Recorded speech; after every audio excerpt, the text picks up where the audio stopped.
नमस्कार दोस्तों, स्वागत है आपका साक्षी की आवाज़ चैनल में। तो दोस्तों, आज की कहानी है जब बहू अपनी सास से बोली, बुढ़िया मेरी बेइज्जती करवा दी सबके सामने, और देखो बेशरम बन के कैसे खाना ठूंस रही है। यह सब सुनकर ससुर से बर्दाश्त ना हुआ और अपनी बहू को फिर दिन में ही तारे दिखा दिए। आखिर ऐसा क्या किया उस ससुर ने, आइए जानते हैं। सास को नौकरानी बनाकर भी बहू खुश न हुई और हाथ से पराठे छीन लिए। और जब बहू के इस व्यवहार पर भी बेटा चुप रहा तो मजबूरन पिता को अपनी चुप्पी तोड़नी पड़ी। और फिर पिता ने दिया ऐसा करारा जवाब कि बेटे बहू दोनों सुन्न रह गए। शर्मीली, जरा जल्दी जल्दी हाथ चला, आज मेरी सहेलियां आने वाली हैं और उनके आने से पहले यहाँ बिल्कुल चकाचक कर दे। मुझे ज़रा भी गंदगी नहीं दिखनी चाहिए। पूजा ने अपनी कामवाली से कहा तो शर्मीली बोली, अरे दीदी, कर तो रही हूँ, दो ही तो हाथ है मेरे भी। कल यहाँ सब तो साफ किया था, फिर इतना गंदा कैसे हो गया। अरे क्या बताऊँ तुझे शर्मीली, तुझे तो पता है ना, हमारे घर में दो बड़े बूढ़े बुढ़े बुढ़े बच्चे रहते हैं जिन्हें न रहने की तमीज़ है, ना पहनने ओढ़ने की, ना खाने पीने की। तो बस यह भी उन्हीं का किया धरा है। इतने बुढ़े हो गए हैं, पैर कब्र में लटक रहे हैं, लेकिन दो पैसे की तमीज़ नहीं है। अब तू मुंह कम चला और हाथ ज़्यादा चला, फटाफट सफाई कर दे। तो शर्मीली बोली, दीदी देखो, अब मैं अगर यहाँ सफाई में लगी रहूँगी तो फिर आप कहोगी कि नाश्ता नहीं बना। अब आप ही बताओ कि मैं क्या करूँ।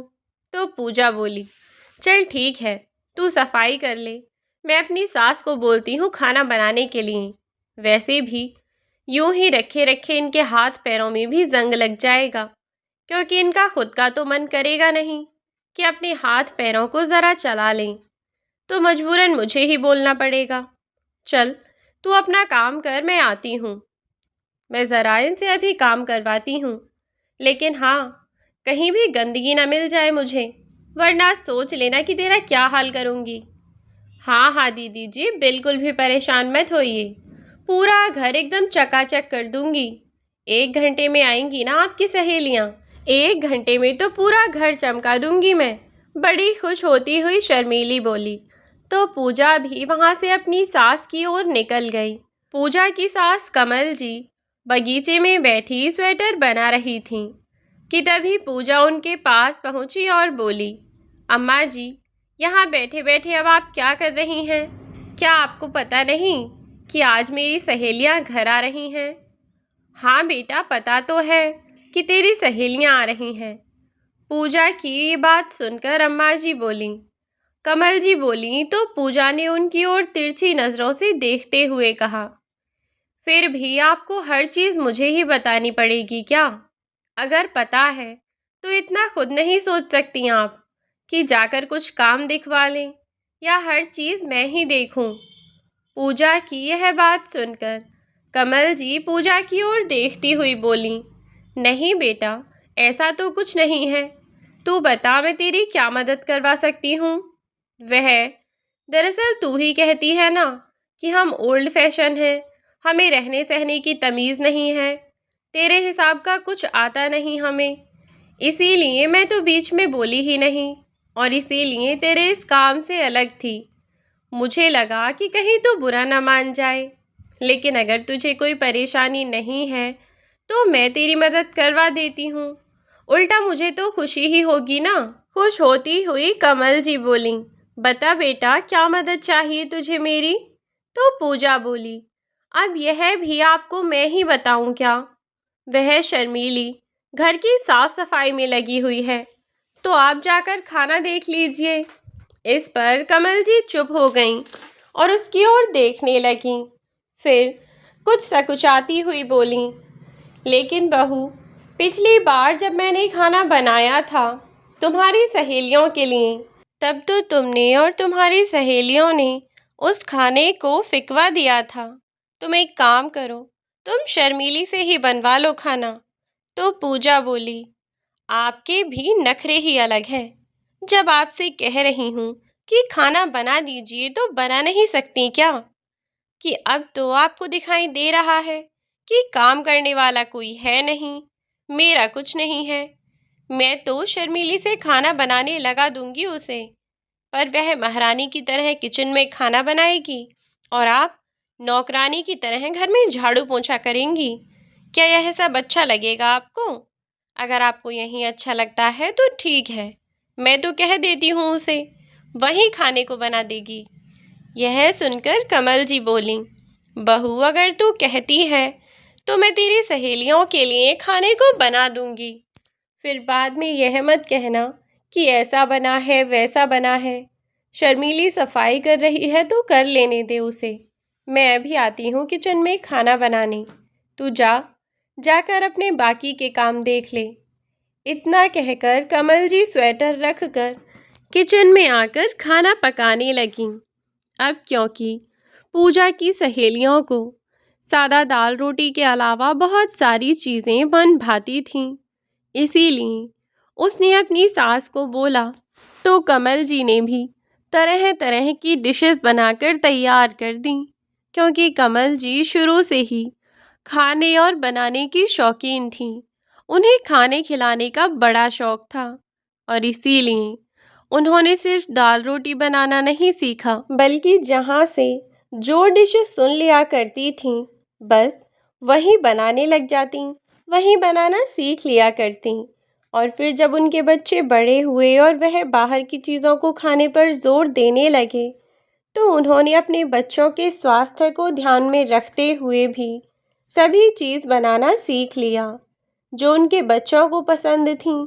और बस फिर तो आए दिन जब भी उनके बच्चे कहीं नई डिश देखकर आते तो आकर अपनी माँ यानी कमल जी को बताते और कमल जी वही डिश बनाकर दे दिया करती थीं। आज पूजा ने भी तरह तरह की डिशेस की लिस्ट बनाकर कमला जी को थमा दी। तभी उनका छोटा सा पोता आया और किचन में आकर वहीं खेलने लगा। तो कमल जी ने उससे कहा, बेटा आप किचन में मत खेलो, मैं यहाँ काम कर रही हूँ ना। अगर आपको चोट लग गई तो इसीलिए आप बाहर जाकर खेलो। अभी आप छोटे हो ना, किचन में आपका क्या काम है? तो उनका पोता बोला, दादी आपने आज इतनी सारी चीज़ें बनाई हैं, मुझे खाने को कुछ दे दो ना। तो कमल जी बोली, बेटा यह सारी डिशेस तो गेस्ट के लिए हैं, आपके लिए थोड़ी हैं। उन्होंने उसे चिढ़ाने के लिए कहा तो वह रोया सा मुंह बनाकर बोला, मतलब दादी आपने इतना सारा खाना बस गेस्ट के लिए बनाया है, हमें कुछ नहीं मिलेगा क्या? तब उदास होते हुए अपने पोते के गालों को खींचकर हंसती हुई कमल जी बोली, अरे बाबा इतनी सी बात में इतना उदास हो गए, क्यों नहीं मिलेगा? मेरे बाबू को मैं सब खिलाऊंगी। अच्छा बताओ आपको क्या खाना है? कमल जी ने बच्चों को एक दो पकौड़े उठाकर दे दिए। उसने खाए तो वह मिर्च मिर्च चिल्लाने लगा, दादी पानी दो, पानी दे दो, दादी मुंह जल रहा है। जब वह चिल्लाने लगा तो कमल जी ने उसे पानी तो पिला दिया, लेकिन वे खुद सोचने लगी कि क्या सचमुच खाने में तीखा ज़्यादा है? अगर सच में ऐसा है तो उनकी बहू की सहेलियों को कितनी परेशानी हो जाएगी ना। बस यही सोचकर वे पकोड़े उठाकर चेक करने लगीं कि तभी उनकी बहू किचन के पास से निकली और अपनी सास को देखकर कहने लगी, माँ जी हद कर रखी है आपने, या तो पहले बना लीजिए या पहले खा लीजिए, बनते बनते ही झूठन फैला रखी है आपने सब में। अगर यही सब अभी शर्मीली देख लेती तो कल को वह भी खाना बनाते समय सबसे पहले खुद ही खाकर देखती। कमाल करती हैं माँ जी आप भी, इतनी बड़ी होकर भी पता नहीं कहाँ दिमाग रहता है आपका। कमल जी ने उसे अपनी सफाई देने की कोशिश की, लेकिन उसके पास इतना समय कहाँ था कि वह उनकी सफाई सुने। उसने तो अपनी बात कही और बुदबुदाती हुई अपने कमरे से बाहर निकली और अब अपनी फ्रेंड्स को फ़ोन करने लगी। कहाँ रह गए तुम लोग यार? यहाँ मैंने 12 बजे बुलाया था, लेकिन अब देखो घड़ी में पूरा 1 बजने को आया है, लेकिन तुम में से कोई भी अभी तक यहाँ आने को तैयार नहीं हुआ। कहीं तुम लोगों का प्लान तो चेंज नहीं हो गया? जब पूजा बोली तो उसकी सहेलियों ने कहा, अरे यार, बस 10 मिनट, आ ही रहे हैं, ज़्यादा देर नहीं लगेगी, बस थोड़ी देर में पहुंच जाएंगे। Will be there in just 15 minutes only. यह सुनकर पूजा बोली, okay okay, come fast, I am waiting for you. उसके बाद फ़ोन रखती हुई पूजा किचन में आई और बोली, माँ जी, खाने पीने को सब चीज़ें तैयार हो गई हैं ना? कहीं ऐसा ना हो कि वह लोग आ जाएं और कुछ भी तैयार ही ना हो। तो कमल जी बोली, नहीं नहीं बहू, सब कुछ तैयार है, बस हरी चटनी और मीठी चटनी बनानी बाकी है। मैं तुम्हारे ससुर जी को मैंने बाज़ार भेजा है सामान लाने के लिए, बस किसी भी समय आते ही होंगे। यह सुनकर पूजा अपने सिर पर हाथ मारती हुई बोली, हे भगवान, आपने भी कितने आलसी आदमी को भेज दिया। अब तो सामान आने से रहा, आज के दिन में तो चटनी खा ली फिर सब लोगों ने। वह तो वैसे ही हर काम को 10 घंटे में करते हैं। ज़रा बाजार से सब्जी लेने भेज दो, 4 घंटे में आने की कोशिश करते हैं। इतना कहकर जैसे ही पूजा पीछे मुड़ी तो देखा कि उसके ससुर हाथ में थैला लिए खड़े हैं, जिनमें से एक हाथ में कुछ सब्जियां और दूसरे हाथ में किराने का कुछ सामान था। अपनी बहू की बातें सुनकर घनश्याम जी ने कुछ ना कहा, लेकिन उनकी बहू की बातें, अरे बाबूजी, आज तो चमत्कार ही हो गया, इतनी जल्दी आ गए आप। चलिए अच्छा है, कम से कम आज कुछ तो ढंग का हुआ। चलिए फटाफट काम कर दीजिए माँ जी। इतनी ही देर में उसकी सहेलियां दरवाजे पर आ गईं और अंदर आते हुए वह सब लोग पूजा को आवाज़ देने लगीं, पूजा, पूजा।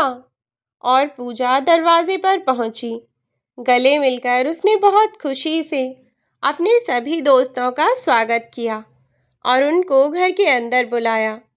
जैसे ही वे सब घर के अंदर आए तो शर्मीली ने उन सबको लाकर पानी दिया और फिर शर्मीली को पूजा ने इशारा किया नाश्ता लाने के लिए और चाय लाने के लिए। तब शर्मीली के साथ कमल जी भी चाय नाश्ते का सामान लेकर आ गईं और पूजा की सभी सहेलियों को चाय पकड़ाई। कामकाज की वजह से उनके कपड़े थोड़े गंदे हो गए थे, लेकिन किचन से अपने कपड़ों को साफ करके वे बाहर आई थीं। शर्मीली ने सबको चाय करके दी और फिर कमल जी भी वहीं सबके साथ बैठ गईं। तो पूजा ने अपने सास ससुर को अपनी सहेलियों से इंट्रोड्यूस करवाया और उसके बाद उन सब लोगों ने साथ में मिलकर चाय नाश्ता किया। चाय नाश्ता करने के बाद पूजा की सभी सहेलियां पूजा के घर की और उसके परिवार की बहुत तारीफें करने लगीं। पूजा ने अपनी सास को खाना बनाने के लिए कहा और कमल जी फिर से किचन में पहुंच गईं। उन्होंने मदद के लिए शर्मीली को अपने साथ लगा लिया और जल्दी जल्दी खाना बनाने लगीं। लेकिन लगभग आधे घंटे बाद पूजा किचन में आई और बोली, माँ जी, ओ माँ जी, खाना बन गया क्या? पूजा की यह बात सुनकर आश्चर्यचकित होती हुई कमल जी बोली, बहू, तुम तो ऐसे पूछने आई हो जैसे होटल से तुमने खाना मंगा रखा था और मुझे बस गर्म करके देना था। अरे कोई 1-2 लोगों का खाना तो बनेगा नहीं, 8-10 लोगों का खाना बनेगा, तो उसमें टाइम तो लगेगा ना। तुम चाहती हो कि मैं इतने सारे लोगों का खाना पलक झपकते ही तैयार कर दूं, पर ऐसा तो हो नहीं सकता क्योंकि मैं इंसान हूँ, कोई जादूगर नहीं। तब पूजा ने अपने दांत पीसते हुए कहा, माँ जी, हर वक्त बहस करने मत लग जाया करो। कम से कम यह ही देख लो कि बाहर मेरी सहेलियाँ बैठी हैं, और फिर जब वह इतनी देर से यहाँ बैठी ही थीं तो आप खुद ही सोच लेती कि खाने पीने की तैयारी करनी है, लेकिन आपको तो हर काम मैं ही बताऊं। अपने आप तो खुद कुछ सोच नहीं सकती आप। इतनी ही देर में उसकी सहेलियां उसे आवाज़ देने लगीं, तो कमल जी ने फिर से बात को संभालते हुए कहा कि बहू, तू एक काम कर, अपनी सहेलियों को अपना पूरा घर दिखा दे और इन्हें बगीचे में ले जाकर बिठा ले। मुझे बस 1 घंटा दे दे। 1 घंटे में मैं सबके लिए कुछ ना कुछ बना कर ले आऊँगी। तूने मेरे से जो भी कहा था वह तो मैंने बना लिया, लेकिन मैंने बस नाश्ते की तैयारी की थी। खाने के बारे में तूने मुझे कुछ कहा ही नहीं। तब पूजा ने अपनी सास की ओर टेढ़ा टेढ़ा देखा और वहाँ से चली गई। सहेलियों को इधर उधर घुमाने लगी और 1 घंटे बाद अंदर घर में आकर बैठ गई और शर्मीली को आवाज़ देती हुई बोली, शर्मीली, सबके लिए डाइनिंग टेबल पर खाना लगा दो। यह सुनकर शर्मीली चौंक गई, क्योंकि अभी तक वे खाना बना ही रही थी, तो शर्मीली लगा कहाँ से देती। लेकिन पूजा के सामने मना भी नहीं कर सकती थी। लेकिन वह समझ नहीं पा रही थी कि क्या बोले, क्योंकि अभी कुछ देर पहले ही उसने कमल जी को खाने की तैयारी करते देखा था और अब अचानक पूजा ने उसे खाना लगाने की डिमांड कर दी। दौड़कर शर्मीली किचन में गई तो कमल जी बोली, तू परेशान मत हो शर्मीली, बस जो जो मैं कहती हूँ वह करती जा। धीरे धीरे ले जाकर सारा सामान टेबल पर जमाना शुरू कर और फटाफट सलाद भी काट दे। इन सब के लिए आज बड़ा सादा सा खाना बनाया है। इन्होंने ऑनलाइन तो बहुत खाया होगा, लेकिन ऐसा खाना बनाया है आज मैंने कि जीवन भर याद रखेंगे। तू फटाफट जा और जाकर बर्तन देख दे और साथ ही पूजा बहू को पूछ लेना, अगर उसकी दोस्त कहे तो वहीं सोफे के पास रखी हुई टेबल पर खाना लगा दे। या उसे थोड़ा टाइम लग जाएगा क्या, और मुझे भी थोड़ा ज़्यादा समय मिल जाएगा। अगर फिर भी मना करे वे तो डाइनिंग टेबल पर ही खा लेंगी। सब शर्मीली ने जाकर अब यही बातें पूजा से कहीं, तो पूजा बोली, शर्मीली पागल हो गई हो क्या? अरे सोफे पर बैठकर कौन खाना खाता है? डाइनिंग टेबल किस लिए होता है? इसीलिए ना कि सब लोग साथ में बैठकर खाना खा सकें। तो बस हम सब भी साथ में बैठकर खाना वहीं खाएंगे, क्यों है ना? सब लोग हाँ हाँ करने लगे और इधर पूजा सबको लेकर डाइनिंग टेबल पर पहुंच गई। शर्मीली फटाफट किचन में गई और डाइनिंग टेबल को सजाने के लिए किचन से दाल उठाकर ले आई। साथ में कमल जी ने सूखी आलू की भुजिया बना दी थी और उसके अलावा रायता, पूड़ियाँ और मीठे में खीर बना दी थी। 1 डेढ़ घंटे में 8-10 लोगों के लिए कमल जी ने इतना खाना बनाया, जो कि कोई मामूली बात नहीं थी। किसी आम इंसान के बस की नहीं था इतनी जल्दी इतना सब करना। लेकिन कमल जी ने वक्त रहते सब कुछ संभाल लिया, ताकि उनकी बहू को अपनी सहेलियों के सामने नीचा ना देखना पड़े।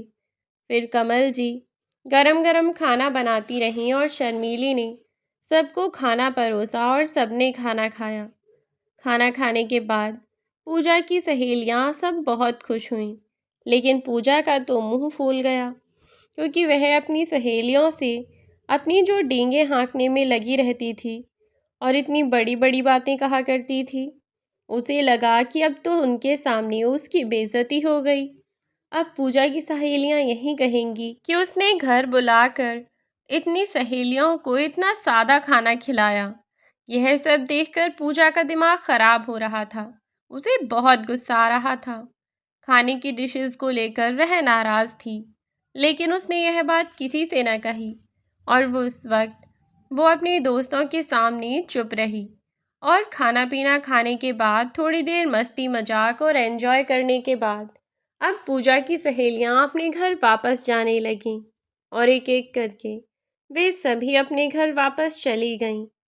सब लोगों के घर से बाहर जाने के बाद आखिरकार कमल जी ने राहत की सांस ली और वे बरामदे में आकर सोफे पर लेटी हुई थीं।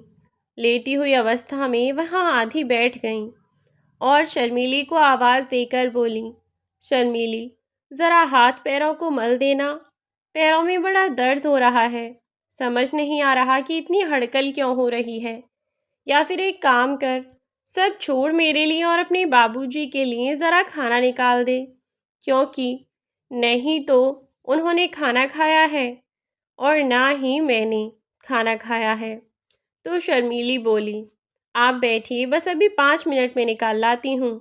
आप दोनों बैठिए, क्योंकि आज तो सुबह से आप दोनों ने भी कुछ नहीं खाया है। कहीं कमज़ोरी की वजह से तो आपको ऐसा नहीं लग रहा। तो वहीं सोफे पर बैठते हुए घनश्याम बाबू बोले, हो सकता है कि कमज़ोरी की वजह से ही लग रहा हो। वैसे भी पिछले कुछ दिनों से आप अपनी सेहत का ध्यान नहीं रखती, जिसकी वजह से दिन पर दिन कमज़ोर होती जा रही हैं। और फिर ऊपर से आज सुबह से इतना काम हो गया, तो थकान तो होनी स्वाभाविक सी बात थी। चलिए अब खाना खा लीजिए। इतनी ही देर में शर्मी उनके लिए खाना निकाल लाई और टेबल पर रख दिया।